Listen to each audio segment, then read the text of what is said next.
이제는 수출 액수를 되게 많이 늘리는 것보다 저희는 마진이 높은 거를 팔아야 됩니다. 뭐 드라마도 만들고 뭐도 만들어서 얘기를 하지만은 실제는 그 제일 이익을 본 건 누가 많이 이익을 봅니까라는 거죠. 넷플릭스? 그냥 구조와 얘기를 계속해서 만들어 나온다는 거죠. 기업에 대한 정책이 성장을 위한 정책이어야 되는데 어느 순간 중소기업은 우리한테는 보호의 대상이 돼버리는 바람에 성장을 한 사람을 지원해 주십시오. 이게 옛날에 수출 드라이브 정책이었어요. 너 수출 얼마 했어? 라고 생각하니까 어이 저 1억 불 했습니다. 야 얘 금융 더 주고 잠깐 뭐 지원해서 그다음에 그랬네. 2억 불 하게 만들어. 잠깐 이 얘기를 들어와서 이걸 갖고 우리가 이걸 만드는 겁니다.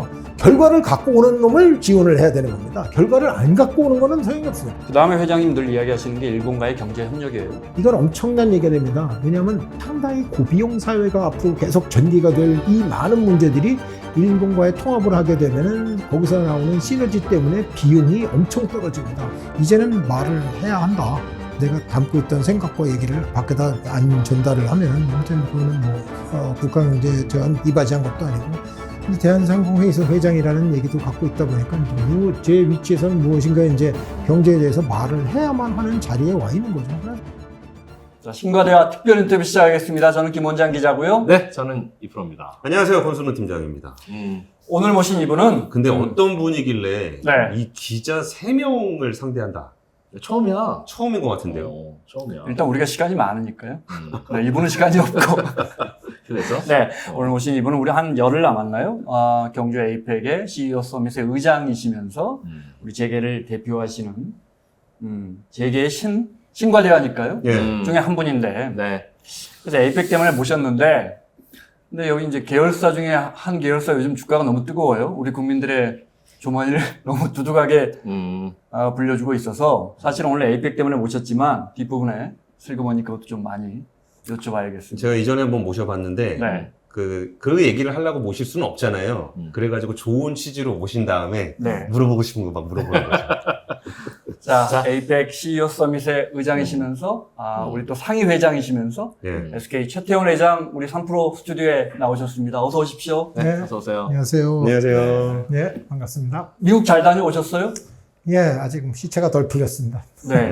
에이펙 우리가 아시아 태평양 경제 협력체 뭐 이 정도 알고 있습니다. 네. 트럼프 대통령이나 주요 정상들 많이 오신다. 주요한 이야기 하겠지. 우리 이 정도 알고 있거든요. 네. 일단 좀 설명을 좀 해주시면. 21개국이 가입되어 있고요. 네. 에이펙을 매해 열고 있습니다. 돌아가면서 각 회원국들이 하나씩 주최를 하는 얘기 되고 20년 전에 그러니까 부산에서 저희가 에이펙을 열었다가 이제 20년 만에 다시 예, 이제 경주에서 다시 열게 되었습니다. 저희가 이제 초청국이 되다 보니까 저희 안에서 모든 회의와 얘기들을 이제 준비를 해야 되는 거죠. 그러면 21개 나라에서의 정상들이 다 오고 이게 비즈니스 서밋도 하고 예, 이제 그 내셔널 서밋도 하는 그런 형태로 열리게 됩니다. 그래서 10월 28일부터는 비즈니스 서밋이 열리게 되고요. 그다음엔 원래 내셔널 서밋은 네. 예, 31일 하고 1일 날 열리게 됐었는데요. 여기 재밌는 게 이제 트럼프 대통령이 난 29일 날 올래라고 해서 29일 날 와서 30일 날 가신다고 지금 얘기하고 있습니다. 그래서 29, 30에 오게 되는 거고 그러다 보니까 또 시진핑 주석도 30일 날 오게 돼 있습니다. 그래서 아마 저희 생각에는 30일 날 미국과 중국의 서밋 회의가 따로 아마 열릴 거라고 생각하고 있습니다. 이걸 준비하면서 이제 그 많은 분들을 만나보셨을 텐데 이번 에이펙에서는 좀 어떤 부분들을 주요하게 좀 보면 좋을까요? 관전 포인트가 몇 군데가 있다라고 생각하는데요. 물론 이제 첫 번째 얘기라는 건 트럼프와 시진핑 주석의 서밋 미팅이 되게라고 생각합니다. 이걸 위해서 미국도 엄청난 준비를 하고 있을 테고 중국도 많은 준비를 하고 있을 겁니다. 물론 그렇다고 이 미팅을 했다고 해서 갑자기 무슨 문제가 다 풀리거나 아니면 교착 상태로 왕창 들어와서 뭐 무슨 다른 사건을 확 번지거나 그러지는 않을 겁니다. 하지만 단추를 풀어내고 이제 앞으로 최소한 몇 년간의 미중의 문제가 어떻게 풀릴 거냐에 대한 가늠자를 여기서는 분명히 볼 수 있을 거라고 생각하고요. 민간인들이야. 사실은 바깥에서 그냥 싸움 구경하듯이만 보면 되지만 실제로 투자를 결정해야 되는 기업인들은 그거 어떻게 전망하느냐에 따라서 결정이 아예 달라질 것 같은데 그래서 이 변수를 어떻게 보고 계십니까? 라고 하는 게 이게 전략이니까 함부로 얘기 못할 수 있는 부분도 있겠습니다만 저는 이걸 이제 헤게모니 전쟁이다 이렇게 비춰집니다. 누가 이길 때까지는 계속해서 싸운다. 근데 트럼프 임기 이후에 다시 민주당이 미국에서 집권해도 미국이 세계 1위의 패권을 내려놓을 수는 없다라고 미국은 생각하고 확실하게 그 얘기를 갖고 있고, 중국은 자기의 힘이 점점 커지고 있다라고 생각해서 시간은 내 편이다. 그리고 계속해서 자기의 태도와 얘기를 구부리진 않을 거라고 생각합니다. 상대를 자꾸 못 살게 공격을 하는 거죠. 뭐. 예.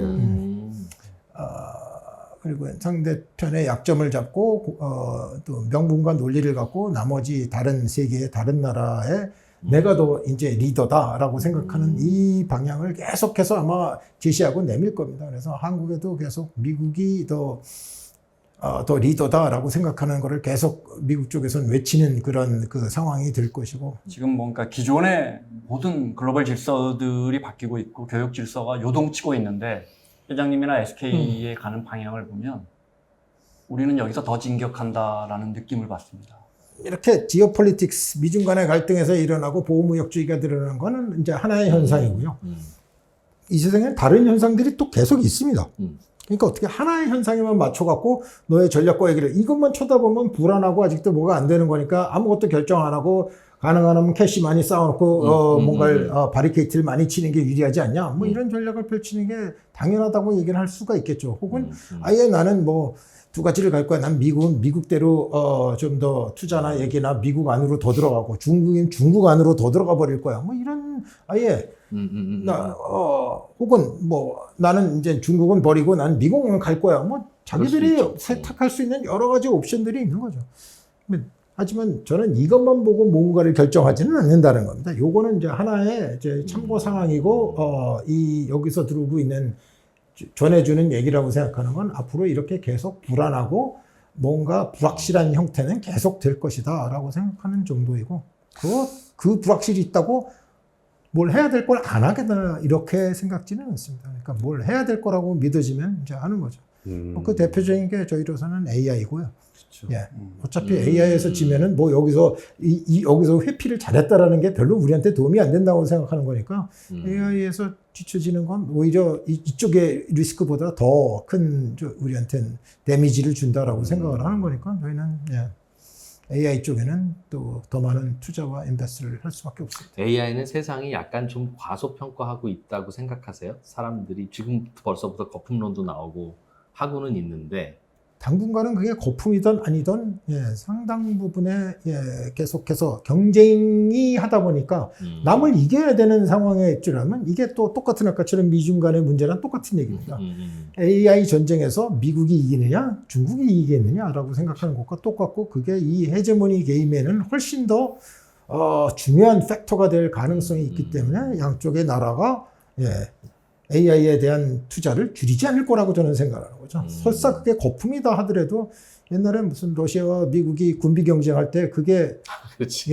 뭐 그게 다 그 거품이지. 뭔가를 쓰려고 다 하는 건 아니었지 않습니까? 그게 다 전략적인 무슨 자기네들의 경쟁할 생각이 때는. 있으니까. 그래. 그다음에 기본적으로 보면은 AI도 전쟁에 들어가 있는 거고, AI에 들어간 투자는 아마 계속해서 일어나지 않을까. 근데 지금 버블이라고 얘기하는 부분들을 현재를 기준으로 버블을 얘기하는 것 같지는 않아요. 뭐 예를 들면은 최근에, 그러니까 지금 있는 게 버블이라는 게 아니라, 그러니까 샘 알트만 CEO가 얼마 전에 그 이재명 대통령 만나고 회장님과 이재용 회장님 만나서 뭐 그 디램이 한 90만 장 정도 월 기준으로 필요하게 될 거다라고 얘기를 했었는데, 사실 월 90만 장이면 우리나라 전체 캐파하고 좀 비슷한 수준이고, 우리나라 한 120만 장, 110만 장 정도 되니까. 월. 예.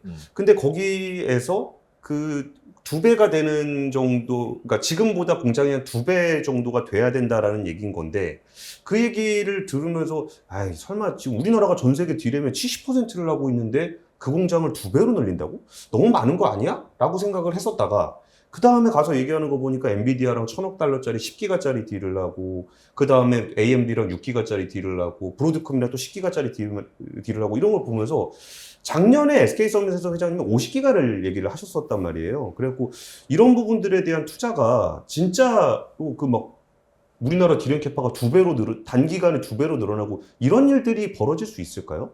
결국 AI를 더 키우고 빨리 하기 위해서는 AI 인프라스트럭처를 늘리는 수밖에 수밖에 도리가 없지. 없습니다. 그래서 미국의 전략도 그렇고 중국의 전략도 AI에 관련된 인프라스트럭처를 계속해서 증강을 시키겠다는 얘기가 나오는 거죠. 거기에 따라서 또 솔직히 매그니피센트 세븐이라고 생각하는 그 모든 회사들이 전부 지금 보면 AI 데이터 센터에 투자를 계속 할 수밖에 없습니다. 왜 나이가 초지면은 그러면 나는 존재가 없어질 가능성도 존재한다라고 생각하는 거니까 이게 내가 이게 버블이다 이건 좀 그렇지 뭐 이걸 과연 투자해서 과연 내가 리턴이 나오겠느냐 이런 생각을 지금 할 여유가 그렇게 많지가 않다는 거죠.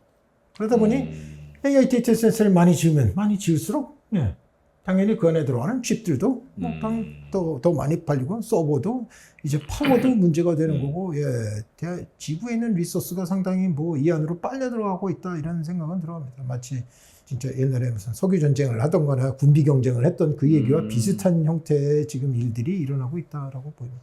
여기 연장해서요. 그 전에 저희가 이 자리에 그 대통령실의 김우범 정책실장을 모시고 얘기를 했을 때 그거 같은 질문을 드렸을 때 여기서 이제 그 자금 그러니까 이 정도 공장을 많이 증설을 하려 그러면은 자금 조달이 좀 필요할 거고 그래서 금산부를 통해서 뭐 사업지주 회사가 금융회사를 가질 수 있는 구조에서 다른 데서 펀딩을 할 수 있는 구조를 좀 만들어주고자 한다 이런 얘기를 했었거든요. 그러면 이것이 현실화되어 있는 모델이 그 손정혜 소프트뱅크 회장의 비전 펀드 같은 구조거든요. 근데 네. 이런 식의 구상들이 우리나라에서도 나타날 수 있다라고 보시나요? 지금의 얘기하는 거는 AI 쪽에서 지금 얘기하는 투자 액수는 이제 조 달러 수준을 얘기하기 시작을 합니다. 달러. 예. 네. 달라. 조원 그러니까, 말고. 이 조 달러, 네. 그러니까 1 트릴리언 이상의 이제 투자 패턴들 얘기하면 지금도 샘 알트만이 자기가 그만큼이 필요하다 그래서 전 세계에서 내가 300기가와트에 이 해당하는 AI 데이터 센터를 짓겠다라고 생각하면은 예. 그게 이제 트릴리언 달러 레벨의 돈이 필요하다는 얘기가 되는 거죠. 그 돈이 뭐 어디서 나올 거냐? 뭐 이 문제는 차치하고라도 그 계획들을 갖고 계속해서 돈을 해서 최대한 지을 수 있는 만큼 계속 지어나간다는 얘기를 하고 있습니다. 그러다 보니까 이제 대한민국도 뭔가 경쟁을 하고 이게 뭔가 움직이고 AI 인프라스트럭처를 나름대로는 우리도 짓고 움직이려고 생각하면은 펀딩을 제대로 해서 들어갈 필요성이 많이 생겼죠. 옛날하고는 지금 단위가 다른 이 투자 액수의 게임이 시작됐습니다라고 보입니다. 그래서 여기서 돈이 없거나 뭔가를 못 해갖고 쳐지면은 얘는 일단 인프라스트럭처에서 기본적으로 다 밀려버리는 상황이 될 겁니다. 그래서 투자는 받으시든가 더 해야 되겠네요. SK도 지금 그 설비 투자에 대해서는 뭐 해외도 다 포함해서 하는 거죠. 그러니까요. 대한민국 네. 돈만 갖고 대한민국 안에서 지어야 될 이유도 없는 거고요. 그러니까 저희가 누가 더 수익 모델과 제대로 펀딩을 하려면 더 탄탄한 어떤 모델을 제시할 수 있느냐라는 게 지금 제일 중요한 얘기가 됩니다. 그래서 올해도 저희가 AWS하고 100메가와트의 AI 데이터 센터를 발표를 했는데 그 돈만 저희 키펙스 들어가는 것만 7조 원이거든요. 예. 그러니까 그게 1기가 정도 하면 70조 70조. 원 정도쯤 들어간다고 이제 머릿속에 생각하시면 됩니다. 그러다 보니까 이게 뭐 5기가, 10기가 뭐 이걸 짓는 거는 이제 기하급수적으로 올라가는 거고 지금 300기가라는 게 도대체 얼마만큼의 돈을 하는 건지 여러분이 헤아려 보시면 재미있는. 아니 그러면 상황. 그거는 벌어서 투자할 수 있는 건 아니고 투자를 받거나 해야 되는 건데 대출을 받을 수 있는 것도 아닐 거고. 그러니까 그렇게 될 수 있는 자기의 모델을 만들어야 되는 거죠. 어떻게 돈이 들어오면 내가 어떻게 소화를 해줄 거다라고 생각하는 이 방법론을 만들어내야 됩니다. 자, 다시 에이펙으로 이야기를 돌려서 그러면 이번에 기업인들은 우리가 아는 기업인들은 누구입니까? 주로 근데 그분들이 이야기할 주제도 역시나 AI? 이번에 저희가 만들어낸 큰 주제는 5가지입니다. 그래서 AI 디지털, 지역경제 통합, 지속 가능성, 금융과 투자 분야, 그다음에 바이오 헬스 뭐 이렇게 5개 분야로 나누게 있고요. 거기에 보면은 여러분이 잘 아시는 뭐 엔비디아의 젠슨 왕이나 글쎄 뭐 샘 울트만이 또 오지는 않을 거라고 저는 생각을 하는데 아무튼 오픈AI에서 누군가는 올 거라고 저는 생각을 하고 있고요. IMF 총재인 크리스티나 올 예정이고요. OECD 사무총장, 시리그룹의 제인 프레이저 최근에 되게 유명해진 금융 인물입니다. 존슨앤존슨 CEO, 구글의 사마시라고 생각하는 그 C 레벨급의 사람들이 옵니다. 그래서 거의 여러분이 생각하는 웬만한 기업은 다 누군가는 옵니다. 그럼 그 안에서 이제 한국 아니면 혹은 SK그룹 아니면은 대한상위 우리나라 기업 경제 산업 차원에서 봤을 때 우리는 어떤 메시지를 그들에게 좀 전달을 하고 싶으세요? 전 세계적으로 우리는 이런 메시지를 주고 싶어라는 부분들이 어떤 게 있을까요? 저희의 이번 주제라는 게 3B라고 놨습니다. 그러니까 브릿지가 있고 비즈니스, 비욘드 뭐 저 이런 그 3B를 저희가 하는 건데 대한민국이 이제 이런 브릿지 역할을 우리가 해야 될 필요성이 있는 거고 이제 비즈니스 저희가 서밋을 아주 성대하게 잘 열었으니까 그럼 어떻게 비즈니스를 이걸 해야 되느냐. 그다음에 이제 비즈니스 이상으로 넘어가는 또 다른 얘기들이 필요한 거죠. 그러고 하다 보면 이번 에이펙에서는 이제 뭐 안보 문제라든가 뭐 네. 그 이상의 가치에 대한 많은 문제들을 제시하게 될 겁니다. 무슨 가치를 어떻게 할 거냐는 정부 측에서 준비하기 때문에 뭐 그걸 제가 뭐 말씀드리는 건 좀 적정치는 않은 것 같고요. 좀 우리 정부는 또 이 준비를 철저히 잘해서 이번 에이펙의 대한민국의 역할이 어떻다라고 생각하는 걸 잘 내놔야 하는 거겠고요. 근데 아까도 말씀드렸지만은 지금은 이제 뭐 블록이 전체가 돼서 뭔가를 움직이자 이게 잘 먹히질 않습니다. 그렇죠. 예.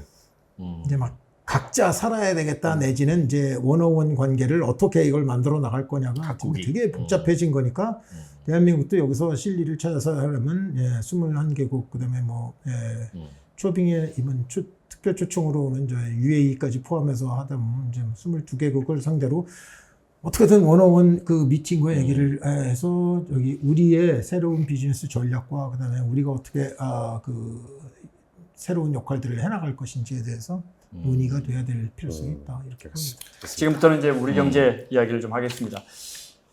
상위 회장을 하고 계시니까요. 네, 어려운 질문 좀 드릴게요. 우리는 이제 물건 팔아서 사는 나라입니다, 회장님. 그죠? 역대 이렇게 급성장한 나라가 없을 겁니다. 그 교역 질서가 뭐 요동치고 있고 글로벌 교역망이 아주 뭐 크게 바뀔 것 같습니다. 이 말은 그동안 이 교역 질서, 자유무역 질서, WTO 체제 이후의 그 자유무역 질서에서 가장 장사를 잘했던 나라 중에 하나인 우리가 아무래도 새로운 도전, 이것저것 불리해진다는 걸 의미한단 말이죠. 지금 우리 경제 상황 어떻게 진단하십니까? 지금 대한민국의 그동안의 이 문제는 성장입니다. 네. 저는 그렇게 진단을 합니다. 이제는 성장 동력을 찾을 때가 됐다. 그동안까지 우리가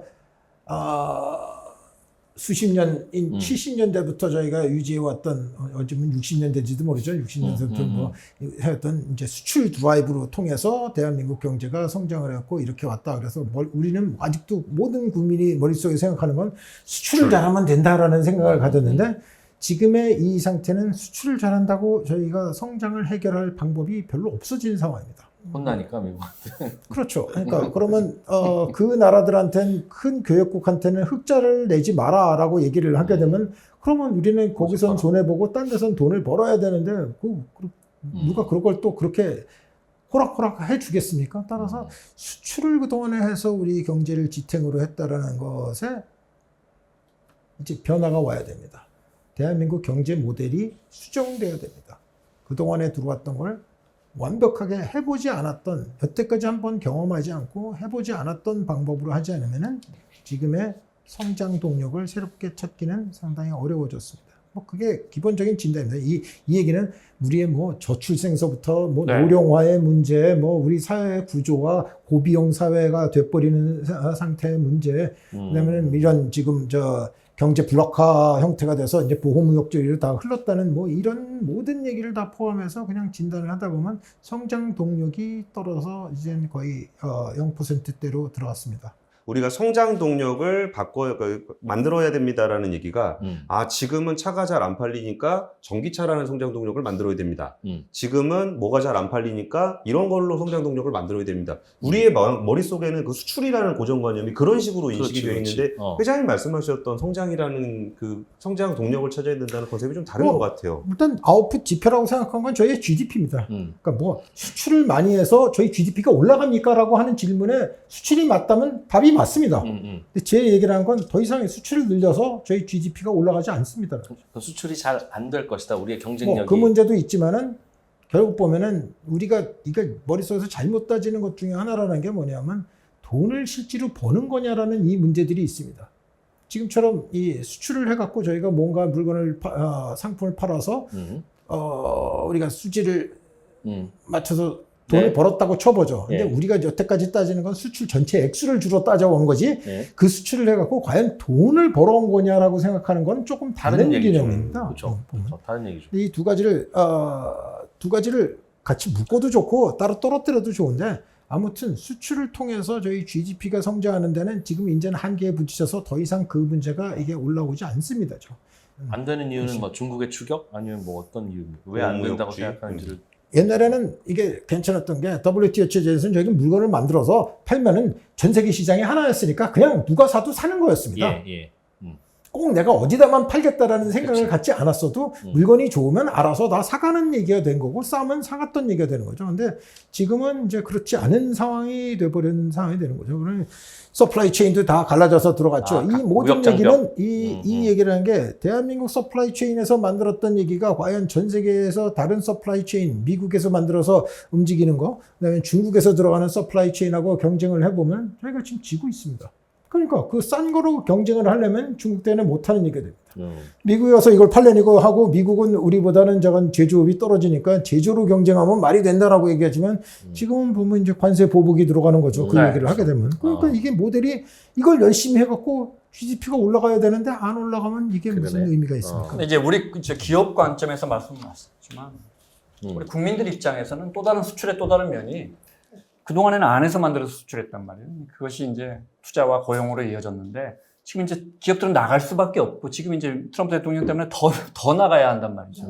이건 이제 우리 기업들 입장에서는 기업들이 퍼포먼스를 낸다 해도 그 수익이 우리 안에서 흘러가지 않은 첫 번째 제 해법이라고 생각하는 건 이제 제가 이름 붙여놓은 건 소프트머니입니다.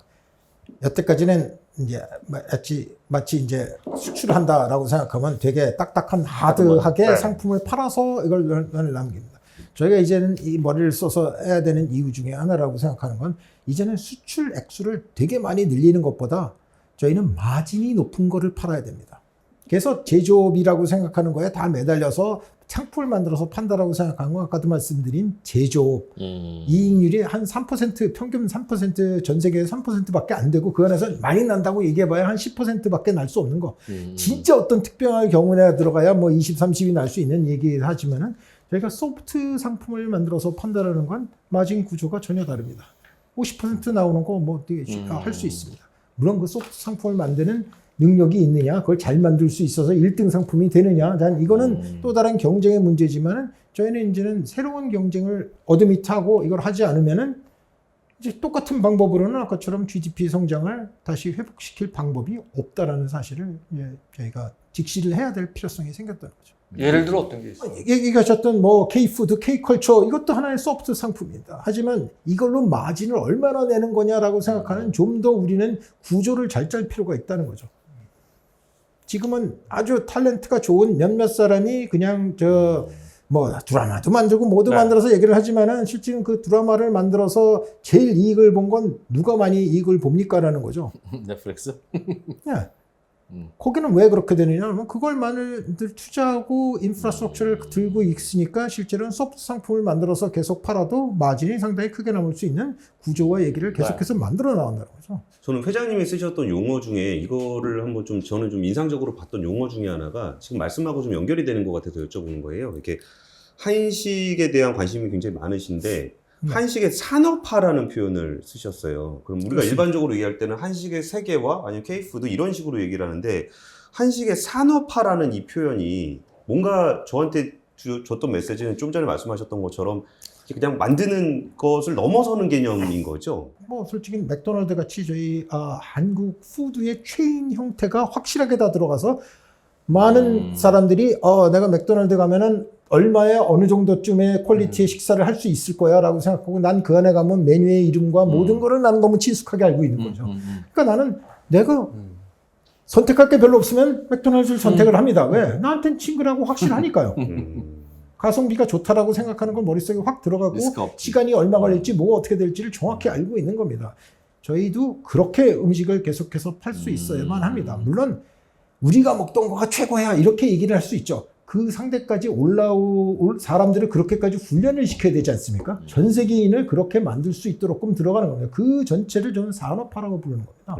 그러려면 간장에 뭐 무슨 소스를 어떻게 해서 판다, 그릇을 어떻게 한다, 한식에 대한 인테리어라는 건 어떻게 들어간다, 이 모든 것과 뭐 술은 또 같이 어떻게 매칭을 한다, 뭐 이 모든 것들이 이제 산업화를 할 수 있는 토대화 얘기를 만들어 놓고 그다음에 이걸 전체 대한민국이 할 수 있는 별로 남하고 경쟁 안 하고 할 수 있는 아주 좋은 하나의 산업거리가 되는 거니까 이런 소프트 산업을 발전시켜서 들어가면은 예.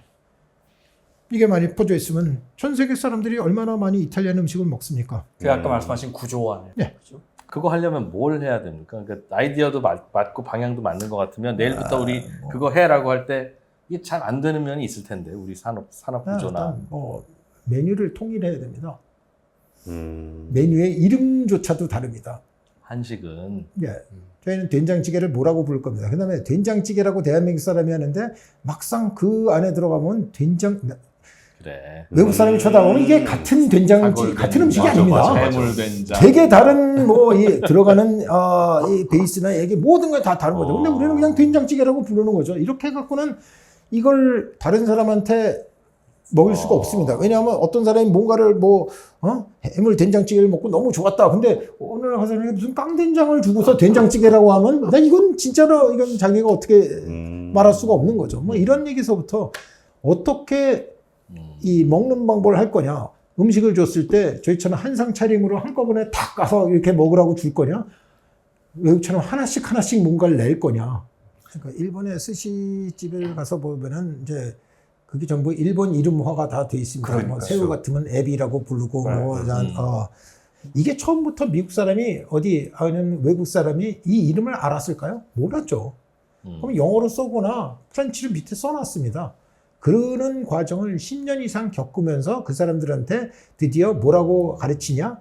야, 이거를 이제 토로라고 불러서 알아야 네가 진짜로 이 음식을 즐기고 먹는 이 좀 클래스가 있는 멋쟁이가 되는 거야. 이렇게 이 문화를 계속 집어넣거든요. 그러면 이제 다 사람들이 배웁니다.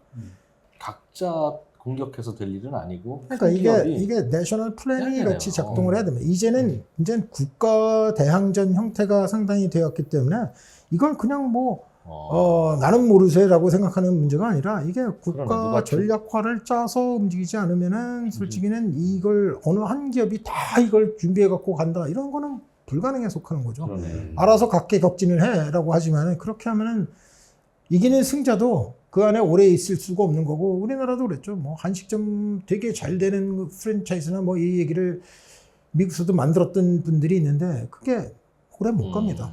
대를 넘어가면 다 끊기거나 다 사라지는 형태로 다 정부가 없어졌어요. 일일이 계획 잡고 방향 잡고 나눠주고 하는 거를 진짜 몇십 년 만에 다시 시작해야 될 때라는 뜻도 되네요. 이게 정부가 그러는데 이게 꼭 정부라는 형태로 넣지는 않아요. 정부가 뭐를 하게 되냐면 지원을 잘해줘야 됩니다. 이걸 할 수 있도록 만드는 사람들과 얘기를 모아서 펀드 같이 돈을 마련을 해다가 그 안에 스트래티지와 얘기를 해갖고 이걸 무슨 돌아가면 이건 뭐 20년짜리 장기 전략으로 들어가는 펀드다. 그래서 태워서 전략적으로 들어가고 실질은 투자해서 돈도 벌어오고 뭐 그 형태를 만들어서 하면은 민간의 활력과 시장으로 이 승부를 해야 되는 거지.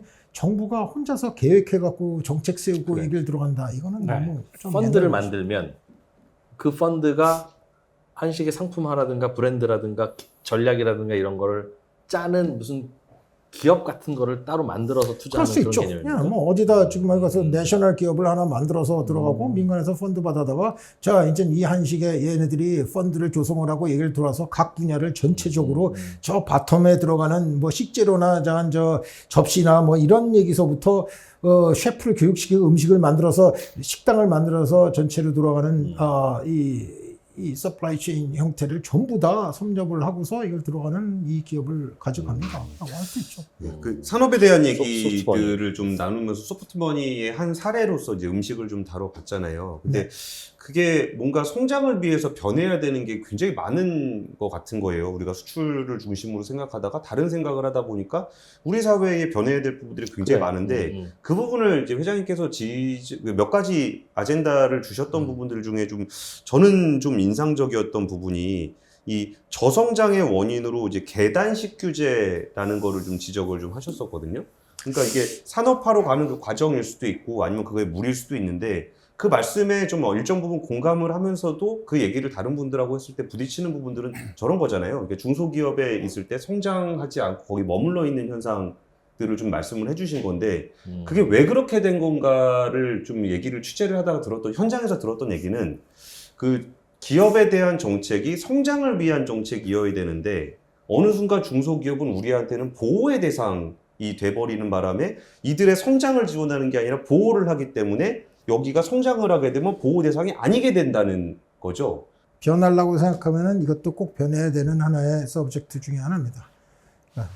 대한민국의 성장 동력을 다시 되찾아서 성장을 하는 것이 필요하다. 그 다음에 그걸 하게 되면 이게 넘버원이어야지만 됩니다. 이게 프라이어티 넘버원이 돼야 드디어 뭔가를 바꾸고 움직일 수 있습니다. 성장을 하는 기업을 지원하겠습니다라는 형태로 이게 바뀌어야 되는 겁니다. 그냥 기업을 지원해서 작으니까 지원하고 크니까 규제한다. 이거는 뭐냐면 옛날 방식이었어요. 옛날에는 성장을 그래도 놔둬도 1년에 막 10%, 12%도 했습니다. 그럼 이렇게 되는 환경에서는 야, 놔둬도 어차피 다 성장하는데 근데 야, 크는 놈은 넌 좀 덜 성장해서 이걸 좀 눌러야 되고 밑에 작은 거는 열심히 보호해서 너무 더 많이 성장해서 많은 기업들이 이렇게 비슷하게 같이 이렇게 갈 수 있는 이 정책이 옛날엔 좋은 정책이고 맞는 정책이었습니다. 제가 이게 틀렸다고 얘기를 하는 게 아닙니다. 왜 이게 나왔느냐면 다 규제라는 건 이유가 있어서 나온 얘기가 되는데 문제는 환경이 바뀐 거죠. 이제는 근데 성장이 다 떨어져서 그대로 있는데 지금 규제는 그대로 있는 상태가 된 겁니다. 대기업의 규제를 풀어달라. 그 얘기는 뭐냐면 대기업이 혼자서 좋자라고 얘기해서 들어가는 문제가 아닙니다. 이게 전혀 다른 각도로 이제 세상을 쳐다봐야 되는 문제. 이제 성장을 아무도 안 합니다. 그러니까 이제는 누구를 지원하고 어떻게 들어가냐면 사전적으로 작으니까 제가 뭐 지원을 합니다. 솔직히 제가 볼 땐 정부가 계속 이 정책을 쓰면은 안 된다라는 생각입니다. 이제는 뭐 어떻게 바꿔야 되느냐? 성장을 한 사람을 지원해 주십시오. 너 수출 얼마 했어? 라고 하니까, 저 1억 불 했습니다. 야, 얘 금융 더 주고, 제가 뭐 지원해서, 그 다음에 2억 불 하게 만들어. 제가 이 얘기를 들어와서 이걸 갖고 우리가 이걸 만드는 겁니다. 이 성장 동료는 아주 되게 심플했던 거였거든요. 그러니까, 결과를 갖고 오는 놈을 지원을 해야 되는 겁니다. 결과를 안 갖고 오는 거는 소용이 없습니다. 중소기업을 지원하지 말라는 게 아니라, 중소기업이 성장하는 사람을 지원하세요라는 거죠. 그냥, 모든 중소기업을 중소기업이니까 다 지원하고 돌아간다. 이거는 더 이상 이제 안 맞는 정책에 돌아간다. 그렇게 되면 아까도 똑같이 얘기했지만 이 정책이 결국 어떻게 돌아가느냐? 그냥 n분의 1 정책입니다. 내가 그렇죠. 들고 있는 리소스 n분의 1로 쪼개서 중소기업 100개 있으면 100개로 다 나눠줬다. 끝. 약간 이렇게 되는데 이렇게 돼갖고는 성장 드라이브가 하나도 안 됩니다. 온실만 계속 키우는 얘기가 되는 거죠.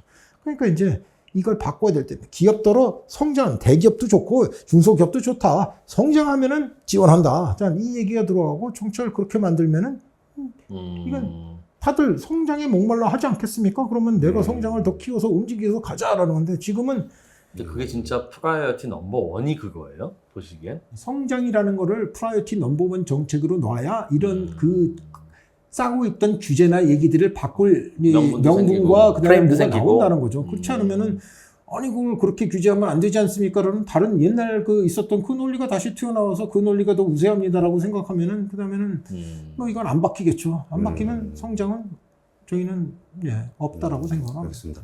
규제 메가 샌드박스 이야기 하시잖아요. 그거 좀 구체적으로 쉽게 설명해 주시면. 이 지역 안에서는 이런 규제는 안 합니다.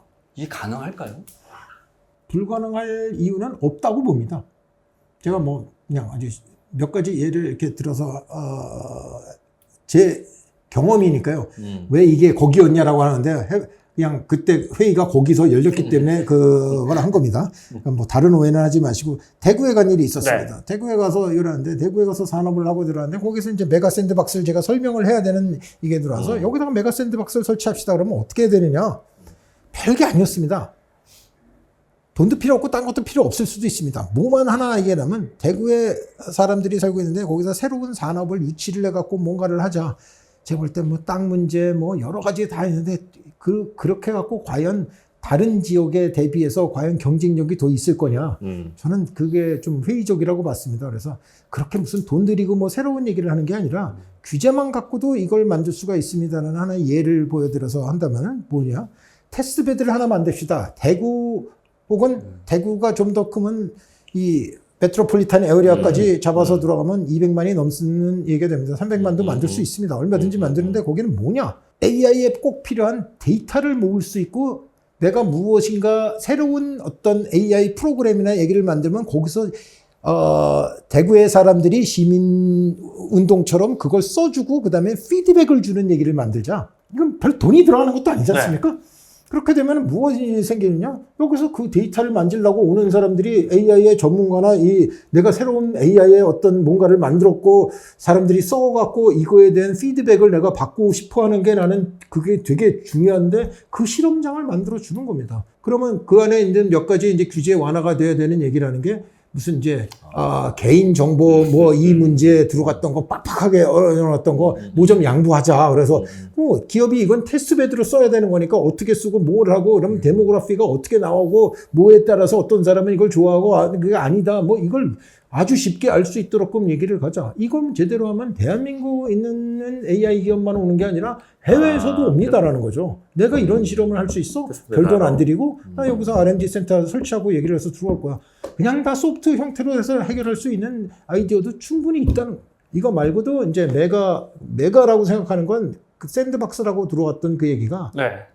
이게 거의 한 벤처 기업 단위의 아주 조그만 지역, 뭐 요걸 갖고 샌드박스라고 부르는 겁니다. 예.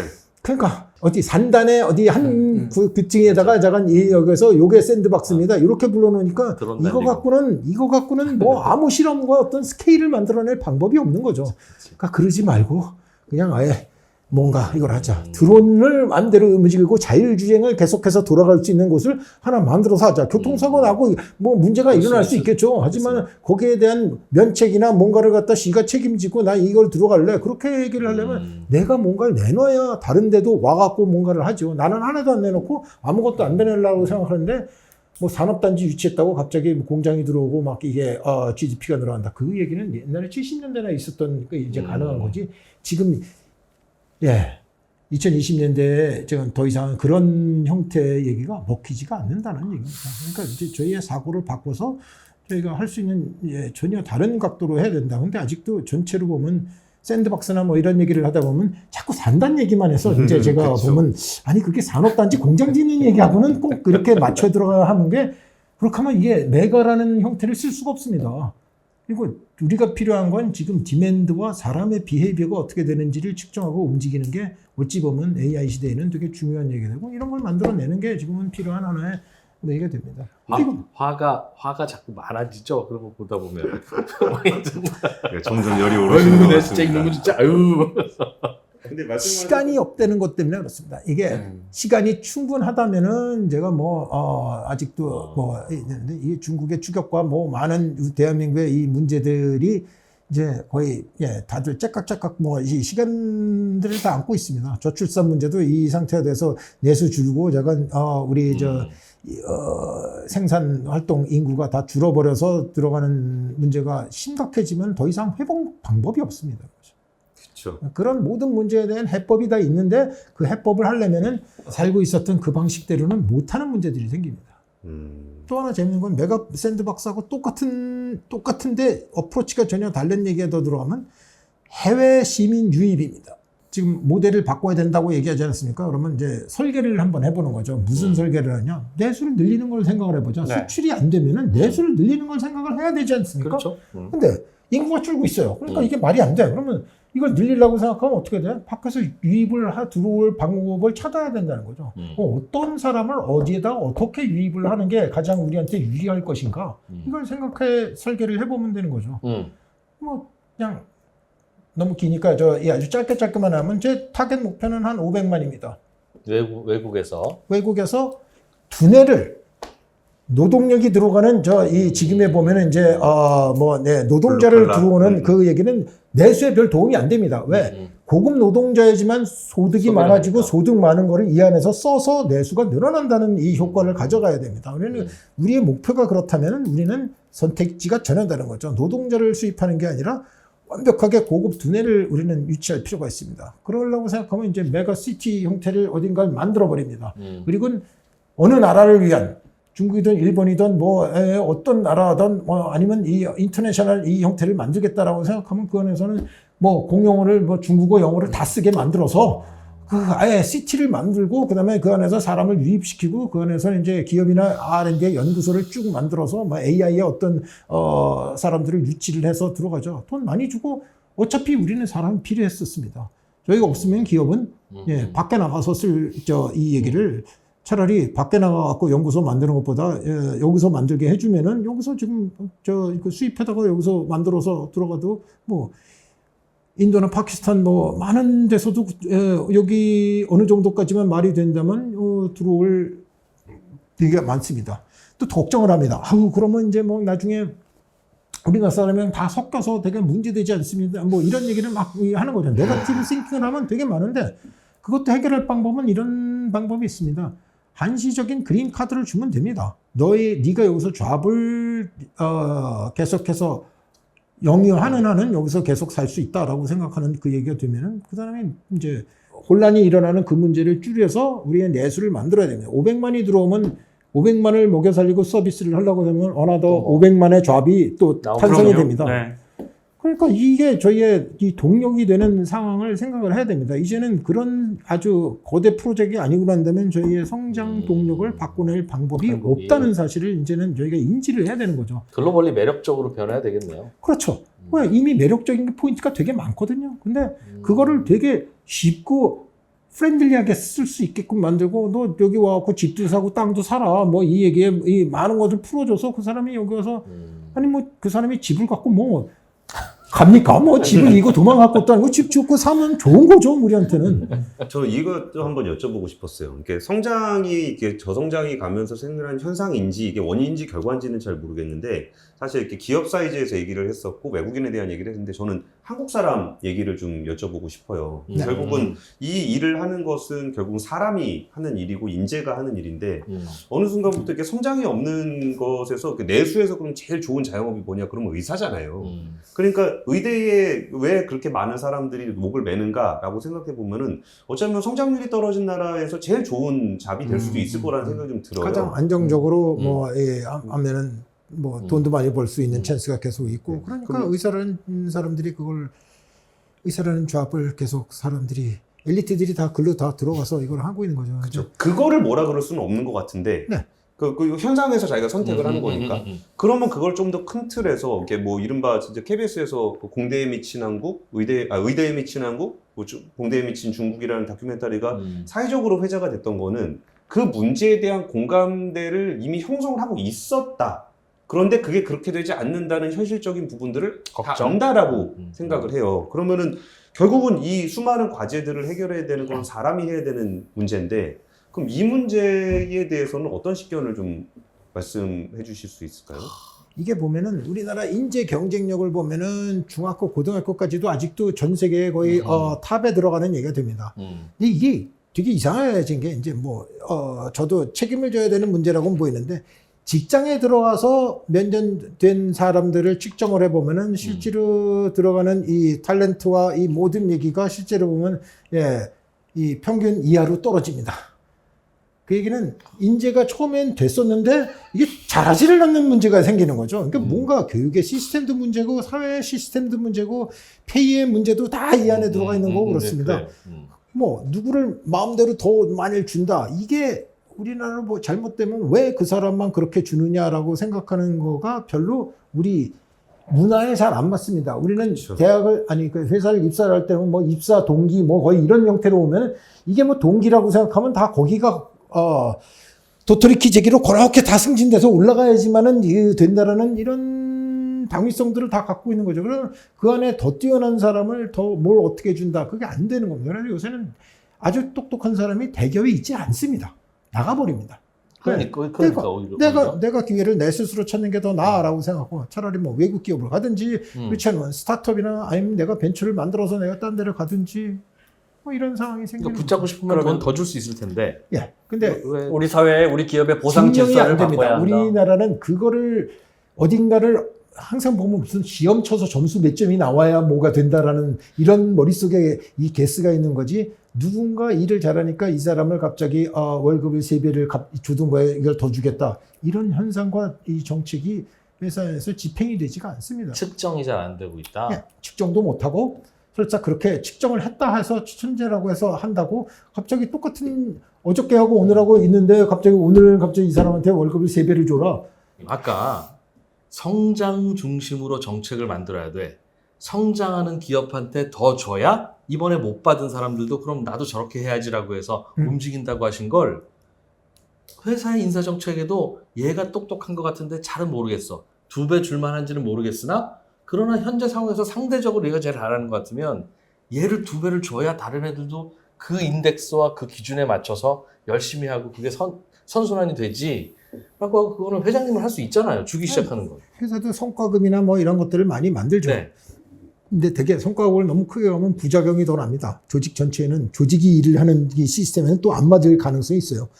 그래서 이 문제는 어디에 또 근본을 두고 있냐면 외국과 달리 우리는 적이 없습니다. 이 개인별로 이게 보면 외국은 다 뭐냐면 개인이 회사하고 컨트랙을 합니다. 그렇죠. 그렇죠. 그렇죠. 맞아요. 그러니까 그 컨트랙 베이스에서 나는 돈을 더 주지 않으면은 나는 상대편에서 난 지금 오퍼를 받아갖고 나는 얼마를 맞습니다. 더 준대라고 예. 하면은 난 절로 갈 거야라고 생각하면 아니면 내가 그거 매칭 해줄게 너 여기 있어라 그렇지. 이 얘기가 돼야 이 사람을 킵할 수 있는 마켓에서 이 사람이 밸류가 얼마다라고 하는 그 얘기가 나와야 되는데 우리는 마켓도 없고 개인별 그 형태도 없고 그러니까 이건 무슨 또 대부분의 사람들은 뭐 노조나 뭐 이런 얘기가 꽉 짜여서 딱 들어가면은 뭐 거기서 나오는 인크리즈가 얼마다 뭐 이 매년 보면은 거기에만 이 집중되어 있는 거니까 실제는 보면 노동시장이 개방이 조금 더 되고 자유롭게 움직일 수 있어야 됩니다. 그러려고 생각하면 우리나라도 이제 이거 바꿔야 되는 게 전부 개인별로 계약을 하는 형태를 퍼포먼스 가야 안 나오면 됩니다. 바로바로 또 해고도 되고. 그러면 또 계약직이라고 싫어하는 거죠 이게. 해고까지는 안 하더라도 근데 뭐 이게 더 떨어지면, 리스펙을 받는 데로 가야 되는 거를 제가 갖고 있는 이제 아까 그러면 돈을 더 줘야 되냐 하는데 내가 찾은 유일한 방법은 계약직으로 전환시켜야 됩니다. 똑똑한 사람들은 너는 계약을 하자. 너는 네가 모자라서 계약을 하는 게 아니라 너는 되게 훌륭하기 때문에 나하고 계약을 우리가 회사하고 계약을 하는 거다. 이렇게 만들어 줘서 계약을 하는 거고 돈을 많이 주고 뭐 프리덤도 주고 뭐 잠깐 해갖고는 이 사람은 예외야. 계약을 했으니까 이제. 이것도 참 쉽지 않은 문제네요. 결국은- 사람의 얘기긴 한데. 결국은 제도 이전에 저는 인식의 문제인 것 같아요. 그 다음에 회장님 늘 이야기하시는 게 일본과의 경제 협력이에요. 근데 우리가 뭐 일본과의 경제 협력 안 하자고 하는 건 아니잖아요. 근데 회장님 말씀하시는 건 그보다 훨씬 심도 높은 수준인 것 같아요. 네, 저는 뭐 연대라는 말을 쓰는데요. 영어로 하면 이제 economic collision입니다. 그러니까 경제가 합해지는 상황을 저는 추구해보자. 전 이 얘기입니다. 그래서 일본 경제 GDP에 보면은 지금 보면 4트릴리언 달러가 넘는 이 일본 경제와 한 2트릴리언 정도쯤 되는 우리 대한민국 경제가 합해서 한 6트릴리언 정도쯤 되는 이 마켓을 형성을 해보자라고 생각을 하는 겁니다. 이렇게 되면 첫 번째는 이제 지오폴리틱스입니다. 안보와 경제 안보적인 상황을 위해서 이걸 한다. 합해지게 되면은 실제로 뭐 마켓을 프로텍션 같이 시키는 얘기니까 공동 보이스가 무조건 나갑니다. 이유를 생각하시면 아주 간단합니다. 그러니까 이유가 이유가 생각이 났어요. 네. 근데 이유는 27개가 나와서 뭐 하나 의견 하나 일치 보는데 몇 년씩 걸리는 얘기가 됩니다. 근데 둘이서 하면은 그렇게까지 오래 걸릴 일이 별로 없다고 생각하고 웬만한 거는 이제 보는 거죠. 훨씬 이피션트한 EU 모델을 만들어 보자. 일본만 하더라도 6트릴리언 정도쯤 되면은 그러면 전 세계에서 일단 네 번째, 물론 아직도 미국이나 중국에 비하면 훨씬 작습니다만은 뭐 그래도 한 네 번째 정도의 경제 불확화가 됐습니다. 그럼 관세 없이 뭐 통화를 같이 쓰는까지는 아니겠으나 뭐 나중에는 그런 것도 생각할 수 있겠죠. 하지만 이제 처음에 보면 관세 뭐 이런 것도 없고 시장, 노동시장 뭐 계속해서 이게 한꺼번에 한 번에 되지는 않습니다. 시간이 흐르면서 하나씩 이게 해가는 어쨌든 경제 연대 형태가 되는 거다라는 목표를 놓고 이걸 움직이면은 갈 수 있는 게 되게 많습니다. 우리나라는 일종의 그 위에가 북한이 있으니까 그러니까 섬나라 같이 돼 있잖아요. 그러니까 우리가 국경을 넘는 것만 하더라도 우리는 발로 국경을 넘어본 적이 없단 말이에요. 그러니까 EU 같은 경우는 원래 그냥 발로도 넘어가고 차로도 넘어가고 그러니까 넘어다니던 사람들끼리의 이제 어떤 공동체를 만드는 부분들이 옆에 누군가와 함께 한다라는 그 개념이 그 나라는 원래 좀 있었을 것 같아요. 싸우기도 많이 싸웠겠지만. 네. 근데 우리나라는 이거를 넘어본 적이 없기 때문에 뭔가 통합이라 그러면 이제 수많은 생각들이 막 들어서 이게 도대체 무슨 구상인지에 대한 감이 잘 안 오게 되거든요. 이것도 똑같습니다. 대한민국 성장 문제와 선택이 별로 없다는 문제입니다. 그러니까 우리 혼자서 따로 떨어져서 그냥 살 수 있어서 한다면은 굳이 이런 선택과 제가 이런 얘기를 하지 않았을 겁니다라는 거죠. 근데 그럴 확률이 점점 저희는 생존의 문제에 이게 잘못하면 몰리게 된다. 그렇게 몰리기 전에 무엇인가를 해야 된다. 왜? 뭐가 있고 내가 상대방한테도 죽고 그다음에 뭐 상대방도 나한테 했을 때 뭐 얻는 게 있다라고 생각이 돼야 이 논의와 얘기가 되고 움직이는 거지. 만일 우리가 이미 쭈그러들어서 더 이상 뭐가 안 됩니다라고 하는 그 와중에는 뭘 하자고 누구한테 손 내밀어봐야 아무도 우리를 이렇게 그렇지 않습니까? 가격이 떨어져서 이제 아무도 안 살라고 하는 걸 뭐 팔라고 하면은 그게 잘 팔리겠습니까라는 이 문제와 비슷합니다. 이걸 우리가 팔아야 하는 문제에 부딪혔으니까 예, 저는 불행히도 우리가 그 상태에 지금 몰려있는 상황입니다라는 걸 인지를 해 주십시오라고 하고 이게 옵션입니다. 뭐 안 해도 됩니다. 아까 제가 말한 다른 방법으로만 하지 뭐 이렇게 얘기하면 그것도 가능은 합니다.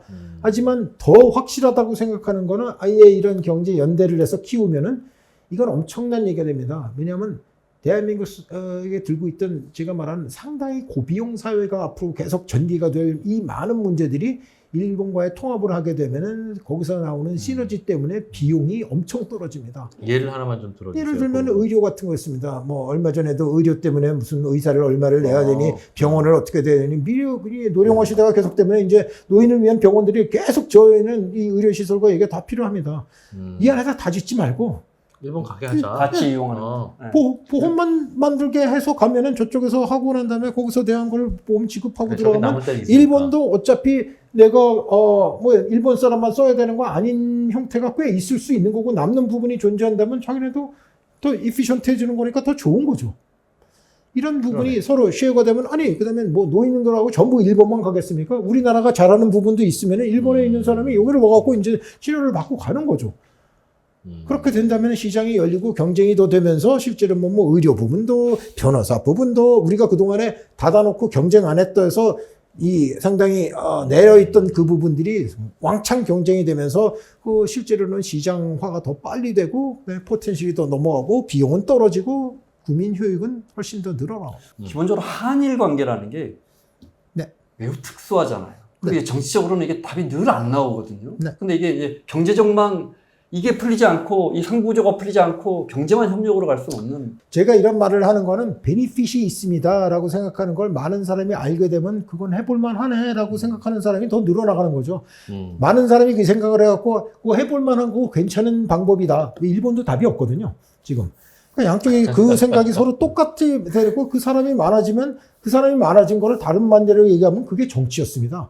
표가 그렇게 움직였다는 얘기고 정치인들은 그걸 반영을 시켜서 결국은 이 문제를 그 역사의 문제였고 과거에 들어간 여러 가지 갈등에 대한 문제라는 것도 그 사람들이 풀어내야 되는 거죠. 근데 인센티브가 어디서 오느냐? 이건 경제 먹고 사는 문제에 들어간 얘기가 되고 미래 세대에 무엇을 물려줄 거냐라고 생각하면 죽어간 대한민국을 물려줄 거냐? 그렇지 않으면은 일본과 통합돼 갖고 지금에 보면 우리보다 이제 퓨처 세대는 뭐라고 생각하냐면 내가 여기서 1등 하는 거는 이제는 보면은 5천만에서 1등 하는 게 아니라 이제 2억 명에서 1등 하는 얘기가 되는 거고 시장이 뭐 무려 한 3배 이상 더 커진 얘기가 되는 거니까 나는 똑같이 돈을 벌어도 3배 이상 여기서 돈 더 벌 확률이 있네. 난 부모 세대보다 더 잘 살 수가 있네. 그냥 근데 그게 우리 안에서의 컨센서스를 얻는 것도 되게 어려운 과제죠. 네. 근데 그것도 원래 또 결혼을 해도 상대방한테 이렇게 물어보고 하는 거잖아요. 프로포즈를 해야 결혼하는 거 아닙니까? 일본 입장에서도 그 일본 이게 매력적이니까. 분들하고도 얘기해 보셨을 때 그 회장님의 구상에 대해서 일본 사회는 좀 어떻게 인식할 제가 거라고 보세요? 4년 동안 이 일을 했습니다. 그러니까 계속 이 경제 연대를 가서 네. 얘기를 하고 일본 분들도 만나고 거의 많은 정치 가서부터 경제인들을 다 만나서 이 얘기를 합니다. 제가 4년 전 처음에 얘기했을 때는 반신반의하는 거죠. 근데 그 다음에 또 얘기하고 그 다음에 또 얘기해서 들어가면 이제 계속 변합니다. 변하는 속도가 생각보다 빠릅니다. 오. 왜? 일본도 솔직히는 답이 없습니다. 왜냐하면 더 이상 내가 옛날에 누렸던 G2에 해당했던 자리가 더 이상 자기 자리가 아니지 않습니까, 이제.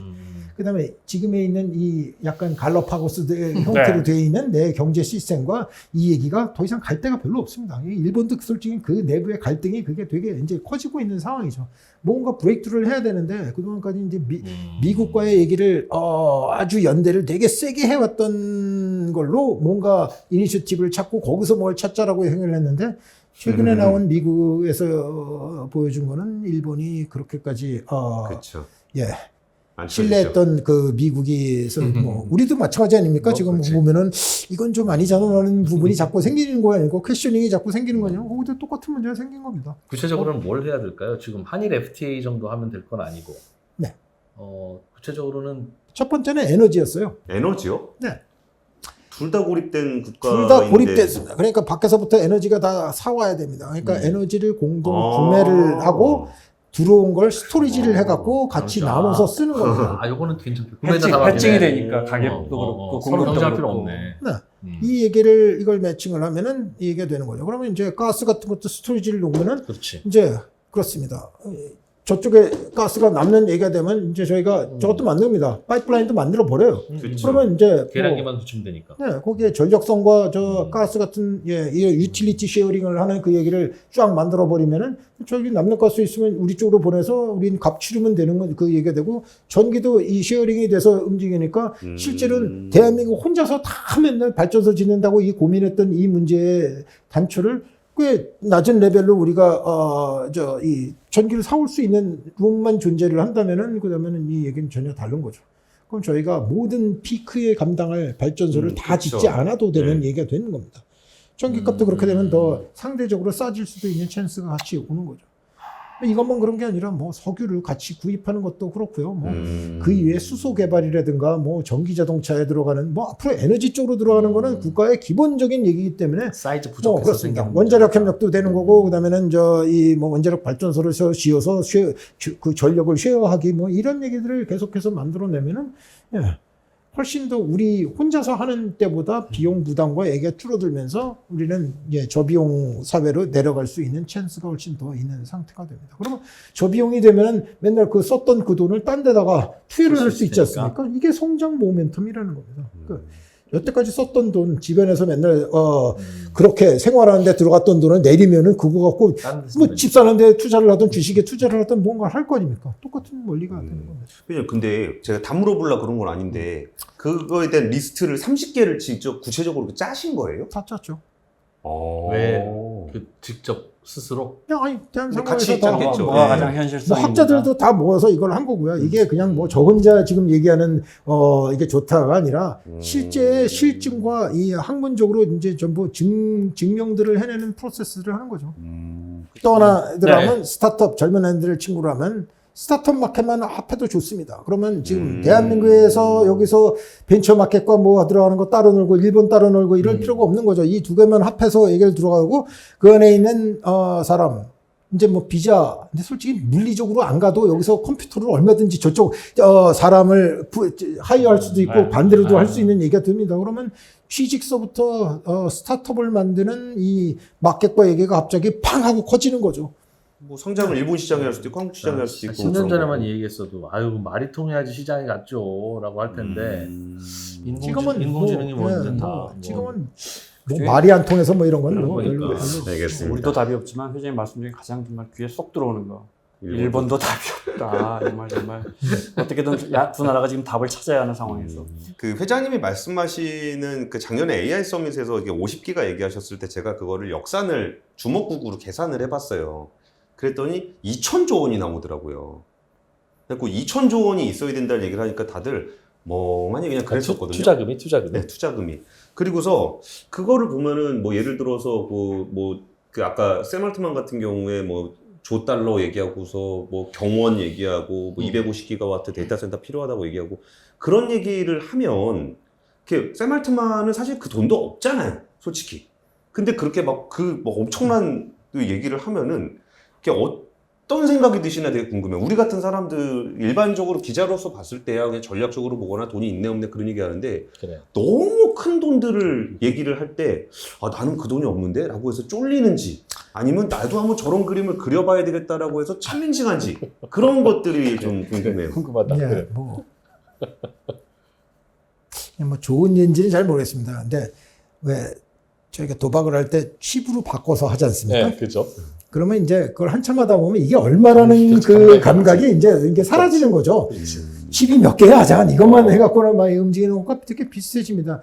이게 어차피 뭐 내 개인 돈으로 하는 것도 아닌 거고, 그냥 내가 할 수 있는 게임, 그 회사가 할 수 있는 게임, 그 다음에 뭐 전 세계가 하는 게임, 뭐 그냥 이렇게 생각되고, 그 안에서 내가 플레이를 하는 거라고 생각을 하는 거니까, 저도 그 게임에 같이 들어가서 뭔가를 하고 있다라고 생각하면은, 뭐, 다행인 거죠. 아예 그 게임이 들어갈 수도 없어. 넌 빠져. 잠깐 이래서 못 들어가면은 그건 좀 섭섭한 일이 되는데, 그래도 저건, 제가 돈이 얼마 있건 간에 어쨌든 저도 게임에 들어갈 수 있다라고 생각하면 그건 좀 다행이다라고 생각하고, 뭐, 그 상대가 되게 부럽다. 뭐, 이렇게 보이지는 않습니다. 그냥 그거가 부러운 게 아니라, 나도 잘하면은 저렇게도 될 수도 있을지도 몰라. 이거 얘기가 된 거죠. TSMC가 조립을 하고, 네. 그것을 가져가서, 엔비디아가 파는데, 빅테크 업체들에게. 근데 사실은 그 안에 들어가 있는 진짜 알맹이는 HBM은 하이닉스가 만드는데 시총이 몇 배씩 차이가 나죠.